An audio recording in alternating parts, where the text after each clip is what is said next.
మంచు పగ ఈరోజు తెలుగు రాష్ట్రాల్లో సంచలనం రేపుతున్న అంశాలు.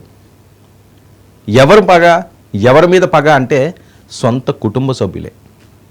ఓ పక్క మనోజ్ గారు, ఓ పక్క మోహన్ బాబు గారు ఒకరి మీద ఒకరు కేసులు పెట్టుకోవడం, విష్ణు రంగప్రవేశం, మంచు లక్ష్మీ రంగప్రవేశం జరుగుతున్న అంశాలు. మోహన్ బాబు గారిది ఒకే రక్తం పంచు పుట్టిన పిల్లలు, ఒకే తల్లులు వేరే ఉండొచ్చు కానీ మొదటి నుంచి కూడా కొద్దిగా ఆయన వ్యవహారం కానీ మోహన్ బాబు గారి స్పీడ్ కానీ గతంలో కూడా మనం చాలాసార్లు చూసాం. ఎందుకంటే మెగా ఫ్యామిలీనే ఈయన ఏ రకంగా టార్గెట్ చేశారో, వాళ్ళని ఏ రకంగా బహిరంగంగా మాట్లాడారో ఒక ఫంక్షన్లోని ఆయన ధోరణి ఆ రకంగానే ఉంటుంది. అంటే మొన్న జరిగిన అంశంలో ఇద్దరు కూడా ఒకరి మీద ఒకరు కలబడ్డారని, ఈయనేమో ఆయన మీద చంపేస్తామని చెప్పి మోహన్ బాబు గారు కంప్లైంట్ ఇచ్చారండి. మౌనిక అనుకుంటాను ఆమె, అతను మనోజ్, ఇద్దరి మీద కూడా, అంటే కొడుకు కోడల మీద వాళ్ళు నన్ను చంపడానికి చూస్తున్నారని చెప్పి ఆయన కంప్లైంట్ ఇచ్చిన పరిస్థితికి వెళ్ళారు. అంటే ఇంకేం చెప్పాలి? ఇది చిరంజీవి గారిది సంబంధించి ఎంత స్నేహపూర్వకంగా ఆయన ఉంటాడు, ఎంత సౌమ్యంగా ఉంటాడు. వాళ్ళ ఫ్యామిలీ ఇష్యూస్ వచ్చినప్పుడు కూడా ఎలా ఇష్టం వచ్చినట్లుగా చాలా చీప్గా చిల్లరగా ప్రస్తావించారు చాలామంది. దానికి ఎవ్వరు కూడా సపోర్ట్ ఇవ్వలేదు. కానీ ఈరోజు వాళ్ళు ఇలా అనుకోవట్లేదు. ప్రత్యేకంగా అరే మనోడు కదా, మన కళ్ళు ఎదుర్కొంటా పిల్లలు కదా, ఏదైనా అవుతుంటే పొరపాట్లు తప్పులు జరుగుతుంటే దాన్ని సరిదిద్దాలని చెప్పి హృదయపూర్వకంగా వాళ్ళతోటి చిరంజీవి గారు అండ్ ఫ్యామిలీ మెంబర్స్ మాట్లాడుతున్నారండి. సురేఖ గారు కూడా ఆవిడతో నిర్మల గారితో లేదులే ఏం కాదని, ఏదో ఓదార్పు కావాలి కదా, ఇలాంటి సిచ్యువేషన్లో రోజు రోజుకి పెరిగిపోతున్నది కదా. మరొక వైపు ఇందులో రాజకీయ అంశాలు కూడా ముడిపడి ఉన్నాయి అని చెప్పి మరొక వాదన. ఎందుకంటే మంచు మనోజు పవన్ కళ్యాణ్ గారికి ఏదో లేఖ రాస్తున్నట్లుగా దీనికి సంబంధించి ఆయన దృష్టికి కూడా తీసుకెళ్లేటట్టుగా. ఎందుకంటే వీళ్ళందరికీ తెలిసిన ఫ్యామిలీ, రాజకీయాలకు సంబంధం లేకపోవచ్చు, పవన్ కళ్యాణ్ గారికి సంబంధం లేకపోవచ్చు, కానీ ఇండస్ట్రీ అంతా ఒకే కుటుంబంలో ఉండే పరిస్థితి కదా. గతంలో పవన్ కళ్యాణ్ గారు కొద్దిగా ఆవేశంగా ఈయన మీద మాట్లాడవచ్చు, మోహన్ బాబు గారు చిరంజీవి గారి మీద ఆవేశంగా మాట్లాడవచ్చు, కానీ అవేమీ కూడా వాళ్ళు పట్టించుకోరు. గతహాయే, ఆవేశపూర్వకంగా ఉన్నప్పుడు ఆ టైంలో ఏదో మాట్లాడేస్తారు. సో మోహన్ బాబు ఇంట్లో మినిట్ టు మినిట్ టెన్షన్ ఇప్పుడున్న లేటెస్ట్ అప్డేట్. ఎందుకంటే మంచు విష్ణు రంగంలోకి వచ్చారు ఆయన. అయితే మోహన్ బాబు గారు వెళ్ళి ఆయన రిసీవ్ చేసుకోవడం, ఇద్దరు ఒకే కారులో జల్పల్లిలోని ఆయన నివాసానికి వెళ్ళారు. సో ఇక్కడ మొత్తం కుటుంబ సభ్యులంతా కూర్చుండి దీని పరిష్కారం కోసం మార్గాలు వెతుకుతారా, ఇది ఎక్కడితో ఎండ పడుతుందా, లేకపోతే వేరే అంశాలు ఏమైనా ఇందులో ముడిపడి ఉన్నాయా, చంపడం వరకు ఎందుకు వెళుతున్నారు, ఆస్తులకు సంబంధించి అయితే నేను ఏ రోజు కూడా విష్ణు అనుభవించేది తప్పించి నేను ఏదో పెద్దగా దాని మీద ఆశపడలేదు అని చెప్పి మంచు వెర్షను. అయితే మోహన్ బాబు సమక్షంలోనే చేయి చేసుకోవడం వాళ్ళ అనుచరులు, ఇది చాలా కీలకం కదండి. కొట్టే వరకు వెళ్ళకూడదు కదా, కొడుకే కదా, అది ఎవరైనా అవనియండి. మోహన్ బాబు గారి మీద మరి మంచు మనోజు వెళ్ళాడు అంటే అది కొద్దిగా ఆశ్చర్యమే. ఎందుకంటే అలా వెళ్తారని అనుకోను. ఎందుకంటే తండ్రి అంటే చాలా ఇష్టం వీళ్ళందరికీ. లక్ష్మి గారికి కానీ, లక్ష్మి గారు ఏమైనా కొద్దిగా స్పీడ్గా ఉంటే ఉండొచ్చేమో, లక్ష్మి గారు అంటే భయం అని కూడా మోహన్ బాబు గారు కూడా గతంలో చెప్పింది. అంటే కూతురు అంటే ఇష్టం, భయం ఏంటి ఇందులో, భయాలు గట్టే ఏముండవు, ఇష్టాలు ఎక్కువ ఉంటాయి. కూతురు అనేసరికల్లా ఆ ప్రేమ వేరు, కొడుకు కంటే సరే, ఏ తండ్రి కన్నా సరే. సో అదేవిధంగా అల్లారు ముద్దుగా ఆమెను పెంచుకున్నారు, చేశారు. కాబట్టి పిల్లలకి సంబంధించి కూడా, ఎందుకంటే మంచు మనోజు పెళ్లి దగ్గర నుంచి ఇష్యూ నడుస్తుంది. సో దీనికి ఎక్కడో దగ్గర ఎండపడాలి, వాళ్ళు ఆయన సమక్షంలోనే చేయి చేసుకోవడంతో ఈ పరిస్థితి వచ్చింది. ఇక మహాడి షరీఫ్ పోలీస్ స్టేషన్లో దీనికి సంబంధించి ఇప్పటికే పోటాపోటీగా వీళ్ళు ఫిర్యాదులు చేసుకోవడం జరిగింది. మోహన్ బాబు ఫిర్యాదుతో మనోజ్ మౌనికపై కూడా కేసు పెట్టారు.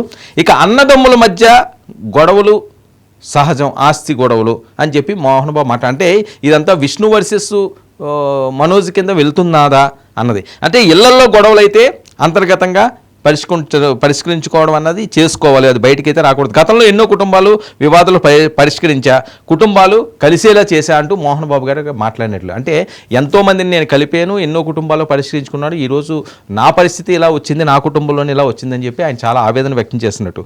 ఇక కుటుంబంలో చిన్నపాటి సమస్యలు తలెత్తుతాయని విష్ణు అంటూనే ఫ్యామిలీ వివాదాన్ని పెద్దగా బయట ప్రపంచం ఎక్కువగా చూడొద్దు అని ఆయన ఏదో హితబోధ చేస్తున్నాడు. త్వరలోనే అన్ని పరిష్కారం అవ్వాలని అందరూ కోరుకుంటున్నారండి. పరిష్కారం అవ్వకూడదని ఎవరూ అనుకోవట్లేదు. ఎవరింట్లో ఉన్న గొడవలు ఉంటాయి, అది పరిష్కరించుకోండి, బయటికి రానివ్వద్దని మేము చెప్తున్నాం.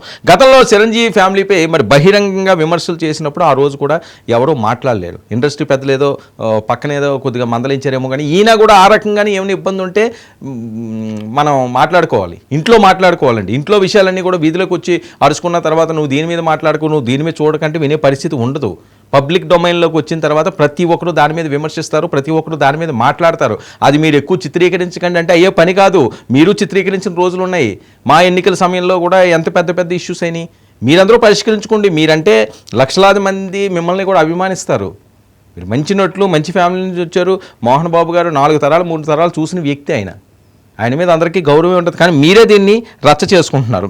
ఇప్పుడు కొడుకుల మధ్య గొడవను కంట్రోల్ చేయలేకపోతున్నారు తండ్రి అని చెప్పి మరొక ట్రోల్స్. ఆస్తి పంపకాలే కుటుంబ కలహాలకు కారణం అన్నది మరొకటి.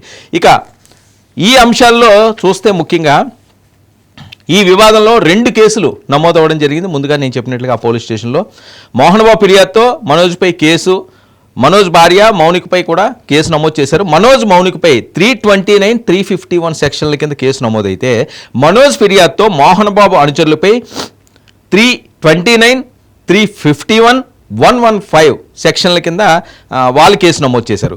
ఇక జల్పల్లి మోహన్ బాబు ఇంటి దగ్గర పరిస్థితి ఏంటంటే మినిట్ టు మినిట్ టెన్షన్ వాతావరణం, భారీ బందోబస్తు. అక్కడ ఏదో ప్రైమ్ మినిస్టర్ వచ్చినట్లుగా, లేకపోతే ఎవరో స్పెషల్ గెస్ట్లు విదేశాల నుంచి వచ్చినట్లుగా, అక్కడంతా కూడా ఒక సినిమాయా అన్నట్లుగా తలపించే విధంగా అక్కడ ఉన్నారు. పెద్ద ఎత్తున బౌన్సర్స్ అందరూ కూడా అక్కడ పహారా కాసి ఉన్నారట. ఇంటి చుట్టూ కూడా భారీగా వీళ్ళందరూ కూడా మోహరించున్నారు. ఇక ఈ ఫ్యామిలీలకు సంబంధించి ఈయన లేఖ రాయడం, ఆయన లేఖ రాయడం, సిపి దగ్గరికి ఈ పంచాయతీ వెళ్ళడం. మరొక వైపు ఏపీ తెలంగాణ సీఎంను ఉద్దేశించి మనోజ్ ఒక లేఖ రాసినట్లుగా తన తండ్రి విష్ణుకు వత్తాసు పలుకుతున్నారని చెప్పి కూడా ఈయన ఆరోపిస్తున్నట్లు, విద్యా సంస్థల్లో అక్రమాలను ప్రశ్నించినందుకే తనపై కక్ష కట్టారని మనోజ్ అంటున్నారట. ఇది విద్యా సంస్థల్లో అక్రమాలు జరుగుతున్నాయి, అది ఎందుకు చేస్తున్నారని ప్రశ్నించినందుకు నా మీద కక్ష కట్టారు అని చెప్పి మనోజ్ చెబుతున్నదండి. మనోజ్ ఇచ్చిన కంప్లైంట్లు ఉన్నాయి. ఇక దుబాయ్ నుంచి వచ్చిన ఈ విష్ణుకి ఎయిర్పోర్ట్లో ముందుగానే చెప్పినట్లుగా ఈయన స్వాగతం పలకడం జరిగింది. అయితే ఏపీ తెలంగాణ ముఖ్య లీడర్స్కి ఈయన లేఖలు రాయడంలో అన్నది చాలా ఆంతర్యం ఉంది. ఎందుకంటే ఇక్కడ వాళ్ళు న్యాయం చేస్తారని చెప్పి ఆయన నమ్మటం లేదు. ఎందుకంటే అందరూ ఒకటైపోయారు, నేను ఒక్కడనే ఒంటరిని అయిపోయారు. కాపాడాలి అంటే ఎవరుంటారు? సినిమాల్లో పెద్ద దిక్కు అవనియండి, ఇప్పుడు రాజకీయంగా వీళ్ళకి తెలిసిన పెద్ద దిక్కు రేవంత్ రెడ్డి గారికి తెలిసి ఉండొచ్చు, చంద్రబాబు నాయుడు గారికి తెలిసారు. కానీ ఒకే కుటుంబంలో ఉండే సినీ ఫ్యామిలీ నుంచి ఉన్నవాడు ఒక్కడే పవన్ కళ్యాణ్ గారు. పవన్ కళ్యాణ్ గారు ఇలాంటి విషయాల్లో ప్రేమలు, అభిమానాలు, కుటుంబం ఈ కాపాడుకోవడంలోని ఆయన చాలా స్ట్రైట్ ఫార్వర్డ్గా ఉంటారు. ఎందుకంటే ముద్రగడ పద్మనాభం గారు కూతురు ఇష్యూలో మనం చూసాం.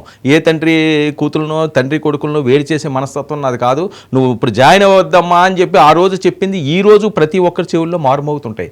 ఆ రోజే కండువ వేయకుండా ఇంత గొప్పగా ఆలోచిస్తాడా పవన్ కళ్యాణ్ అన్నట్లుగా చాలామందికి ఆశ్చర్యం అనిపించింది. అప్పటి వరకు చూసిన పవన్ కళ్యాణ్ గారు వేరు, ఆ రోజు తుల్లో పవన్ కళ్యాణ్ గారు మాట్లాడిన మాటలు వేరు. సో ఇలాంటివి ఏమైనా పరిష్కరించాలి అనుకుంటే పెద్దన్న పాత్ర పోయాల్సింది.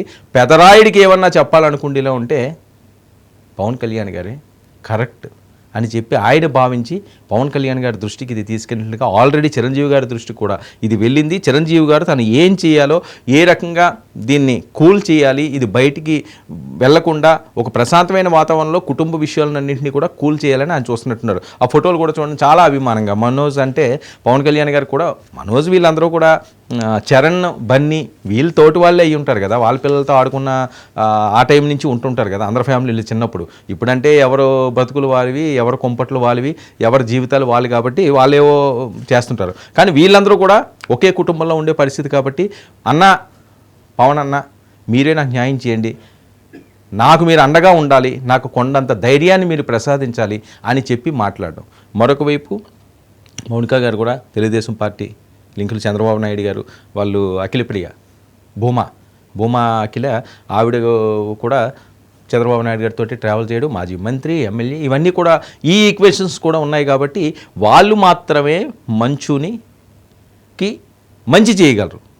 మంచుకి ఏదైనా రక్షణ కలిగించాలన్నా, వేరే అంశాలన్నా సరే ఆయన వల్లే అవుతుంది అని చెప్పి ఆయన్ని ఆశ్రయించడం. ఖచ్చితంగా దానికి తగ్గట్టుగానే ఆయన అడుగులు కూడా ఉంటాయి. ఈ వివాదం ఇంతటితో సమసిపోవాలి. ఇక విష్ణు రావడంతో మరింత ఇది రాజుకుంది. మరి మంచు లక్ష్మి గారు కూడా మనోజ్కే తోడుగా ఉన్నట్టు, ఎందుకు తమ్ముడిని కొట్టించామని చెప్పి ఆవిడ కూడా నేను సీరియస్ అయినట్లుగా వార్తలు ఎక్కువ వస్తున్నాయి. సో ఈ మొత్తం నేపథ్యంలో ఈ కుటుంబ కలహాలన్నీ కూడా వేరే టర్న్ తీసుకోకుండా ప్రశాంతంగా ముయ్యాలన్నది పవన్ కళ్యాణ్ గారు అవనియండి, మెగా ఫ్యామిలీ అవనియండి మాట్లాడుతున్న అంశాలు. చూద్దాం ఏం జరుగుతుందో.